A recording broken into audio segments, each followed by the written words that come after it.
Victor Wembanyama just completed a sweet revenge in the French League semi-final, beating his former team ASVEL. Even Derrick Rose and Joakim Noah came to witness plays that do not make sense to us simple human beings. Let's take a closer look at this story and some new findings about Wembanyama from this series.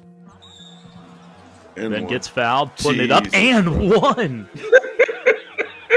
On June 28th of 2022, quite unexpected news arrived from Victor's camp. He's leaving ASVEL, a Tony Parker-run team, where his brother is the head coach and the team itself participates in the EuroLeague, the strongest competition in Europe. So why would the biggest prospect in the last 20 years want to leave such a place? There were rumors about dissatisfaction of how ASVEL handled his growth. Strict coaching, usage on the court, and treatment off the court were mentioned as the main reasons behind the departure. Instead, he decided to join Metropolitans 92, a team which participates only in a domestic championship. But fast forward to this day, the choice couldn't have had a better positive impact for Wembanyama. Winning against his former team in the semi-final was a cherry on top. Series finished 3-1 with Wemby averaging 15 points, 10 rebounds, 3 blocks, and 3 turnovers per game while shooting 43% from the field. You have probably seen the highlights, and with Victor, they are always insane. But let's talk more in depth about what we saw from him against a EuroLeague team. Before we do that, please hit that subscribe button, as you will have a chance to win a Nikola Jokic jersey once we hit 75k subs. His primary matchup in this series was Charles Cahoudi, a 1m99cm veteran power forward. You may ask, why would a 20cm smaller player be designed to guard Wembanyama? Well, their main center Youssoufa Fall is also a tall center, but definitely can move around the perimeter that well, while Cahoudi can, also having more than enough strength to not allow Wemby to move around easily. Such a strategy was clear from the beginning. Cahoudi was all over the French phenom, using the speed to stay in front, denying him from receiving easily, even drawing offensive fouls, since the only thing Wembanyama could do against him is push off while trying to receive. On drives from the perimeter, it was obvious Victor wasn't in his comfort zone against Cahoudi's body strength, losing his balance before the shot. That's why he tried to get the ball closer to the rim much more often. Post-ups accounted for 41% of his offense in this series, according to Instat, but they weren't that efficient if we are looking at the big picture. Wemby scored only 0.65 points per possession on post-ups, with ASVEL logically winning the strength battle, as some of Victor's possessions against Cahoudi or Yves Pons looked terrible, honestly. He mostly leaned on no-dribble shots, even tough fadeaways. These are unguardable, but at the same time extremely tough to hit. However, when you start looking at the makes he had, you again remember and understand the potential he has to be the most unstoppable player this planet has ever seen. Nobody can reach his release points, so when he's able to add strength to his lower body and get to the rim more often like here, matching smaller players and not sending double teams against him isn't going to cut it. Switching on the pick and rolls doesn't sound like an option in the future as well. But for now, TJ Parker employed it and did not change one bit for the entire 4 games. This is Obasohan, a strong guard next to Wembanyama, but all the Frenchman could get out of this post-up is a tough off-balance shot which doesn't even touch the rim. The next clip is against the boss, even less bulky point guard, but Wemby already has his mind made up. A turnaround fadeaway is like an open shot for him, but as a coach you probably prefer a closer to the rim attempt. But at this age, you have to live with Wembanyama's weaknesses. TJ Parker and ASVEL couldn't wait last year, but Vincent Collet allowed him to grow, and look at the results. What can you do against this? Before we move on, a quick shout out to the sponsor of this video, Kicks. Since 1993, Kicks has been a specialist for retro and performance basketball shoes, limited sneakers, and high-quality streetwear apparel. With thousands of constantly updated performance and basketball cultural products, they are the go-to place for basketball players and everyone who identifies with the never not balling credo. Check out kicks.com for the very best basketball gear in the game and use our special promo code BasketNews10 for 10% off.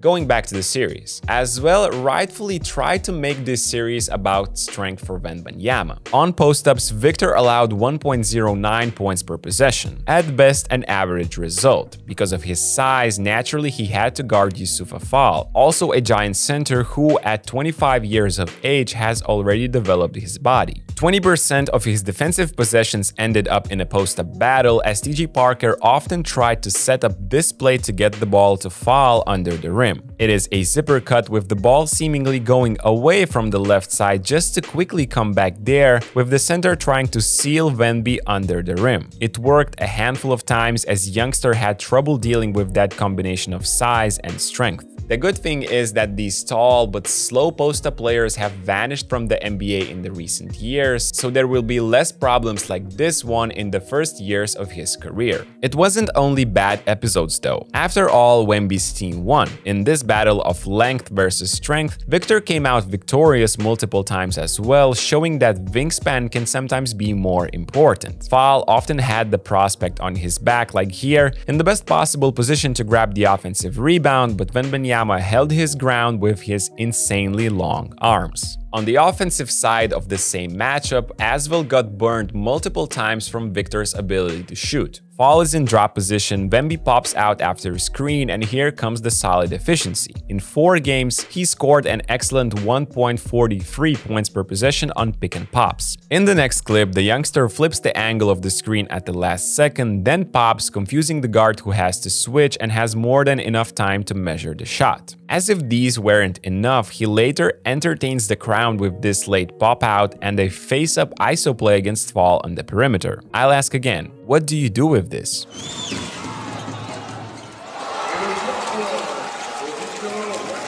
Speaking about entertaining, not only the crowds but the scouts as well. That's where his court vision adds another flavor to his game. At 19, he still makes some head-scratching passes that end up out of bounds quickly, but the way he sees the court tells me that double teaming in the future won't be that successful. Here he connects with his fellow French prospect Koulibaly for a huge dunk, and later we see 2 beautiful split-second short roll solutions. One ends up in a wide-open corner free for a teammate, while the other is almost a touch pass to another big man in the dunker spot, knowing the help is coming. His offense wasn't the most consistent of things in the semifinal, but the impact he had on the defensive side was probably the most important reason they won. Leaving the post-up battle aside, his presence was as all-around as it can be. This is Wembanyama defending a wing in an ISO situation and erasing his shot. A little bit too naive, wasn't it? Or is it simply the factor of never seeing something like Wemby on defense? Here, another opponent gets blocked, this time on a pull-up three-pointer attempt. Even if he doesn't touch the ball contesting the shot, how many chances are there of this ball going in? Seeing Victor in front, Lighty has to change the arc of the shot so much, he airballs it. Even this three-pointer by D-Bost. Look how rushed the step back has to be in order to not get blocked.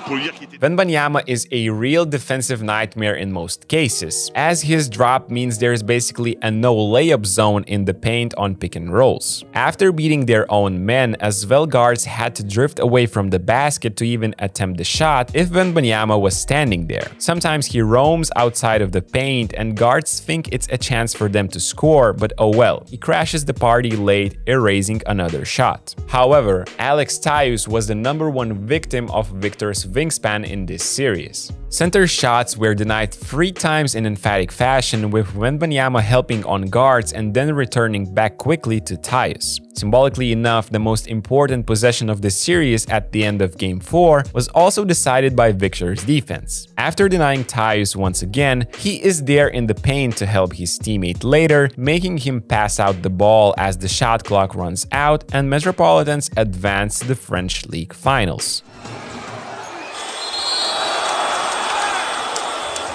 Switching teams and leaving the EuroLeague club was a bold move. But despite the outcome against Monaco in the final, where Wemby and his team are in the favorites, his camp already proved why doing exactly so was the right move. Now, after seeing this breakdown, what do you think about Wemby's chances to dominate in his first year already? Or is lack of strength going to be too much of an issue? Let's discuss it in the comment section down below. Like this video and also check out the BN Plus platform right here for additional content. See you in the next one.